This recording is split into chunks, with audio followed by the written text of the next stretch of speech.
Hey guys, welcome back to Thursday Thoughts with Damaris, where this week we are going to talk about cornball behavior. Okay, so I did turn on a light because it's a little dark, but I'll start off with this stigma of having to be miserable. And I do say that a lot. I feel like that's a popular topic where I'm always talking about how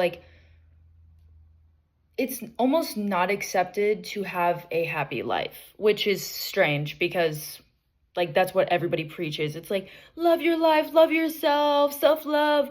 And as soon as somebody does it, it comes off intimidating and weird, and then they're telling you to be humble. I don't see the point in having to teeter-totter between that and not be able to actually live your life the way you want to. So there's that aspect. The other aspect is, how often are you walking into a conversation and actually wanting to talk to people about what's good in your life?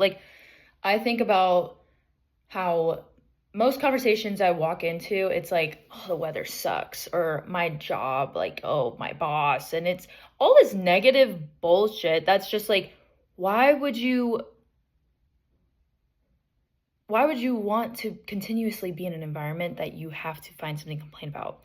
And this isn't to say that you should be toxically positive, because there is an extent to it where if you're overly positive, I think it gets to a point where everybody's like, is she actually, So be realistic, but also have more of a corny look at life.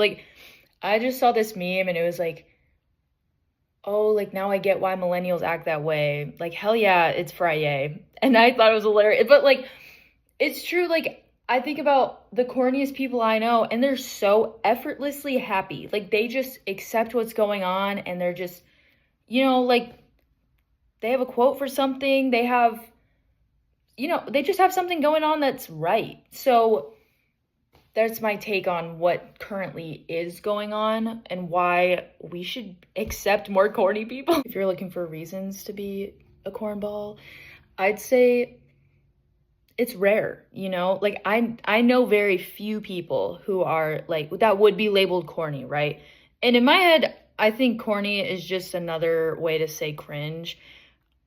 Cringe is a dead word, and honestly, when was the last time you said, oh, that's cringe? But in the reality of things, like I said before, when someone else is seeing you be happy and actually follow their Instagram post, I see it all the time, where people post be confident in yourself, be happy, and it's always the most jealous people I know too. It's crazy. But if they see that and you are doing that, they might see that as a threat, but guess what? You're happy at the end of it. It's your life, it doesn't matter. So it's your life. Embarrassment is a social construct. I say that all the time and I live by it, because why would I be embarrassed of the things I love? Why would I hold myself back because I love these things and nobody else does? Or, it's not I'm causing harm to the world by not holding myself back, or by holding myself back. I feel if anything, I'm making people around me realize oh, maybe I should be more passionate about what I want to do, not what's trending, what is something that everybody else likes that I need to get into, or what is something that other people will judge me for, but I love it. Why don't you just continue doing it and show your passion, show what you're doing? Because at the end of the day, it's you versus you. You die alone. You are the person you come home to, so why wouldn't you want to live out your own life, your own passion, your own love for everything? I don't know. I really think that's why I label it as cornball, because I'm you know what? I've been called a cornball and I'm whatever, I'm happy, you're not, whatever. At the end of the day, who's happy and who's not? That's all I got to say about that. So I wrote a list of things you can live this out by, I guess. So number one, I'd put not latching onto other people's negative vibes. Just don't, other people can be negative around you. And if you don't feel like being negative, don't let it get to you. I'm going to say right now, it's okay to vent, but if you're ranting about the same stuff over and over and not fixing it, that's where it gets bad. Venting, you're getting it out there so that you don't have to talk about it ever again. That's like my definition of venting versus ranting. Ranting is just complaining over and over and over and over again without a solution. Well, I'll add that. Share what's going on that's good in your life versus the bad things. So instead of going into a conversation with people that you know are probably going to complain about something, go in and be like, oh my gosh, I did all my laundry last night. Or like simple little things where you're saying your wins. I'm really big on wins. I end my day in my agenda, which I wish I had it right here. I write down what my win was for the day. Simple as, and I think it's an easy thing to melt into your real life, because then other people are gonna be like, oh, what did I do good? You know, like it's not a bragging thing. It's literally just you being proud of yourself and showing up for you and inspiring other people to do the same, you know?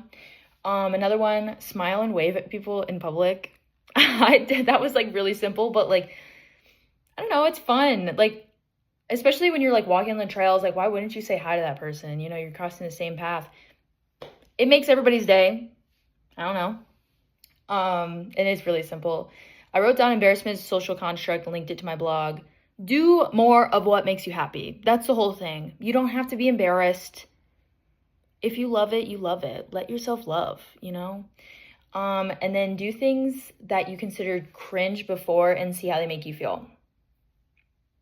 So if you told somebody like, oh, it's cringe that you journal in public, or you know what it is? I think a lot of people think it's cringe that I will read on a bench and be really performative. But you know what? It's freeing. I get outside. I'm breathing the fresh air. Plus, it's just a vibe. Like I'm listening to music, reading a book. It fits every aesthetic that I want. So I'm happy at the end of the day. I'm sure most people are like, performative reading. But it's like, does everything have to be performative? Or am I just happy and you're not? You know, at the end of the day. I love saying that, right? That's been my thing the whole entire video, actually. So I should probably slow down. But yeah, that's, I guess, all I have today. But hopefully this inspires you to live a life that you want to live, not a life where you feel like you have to. So I don't know. Peace and love.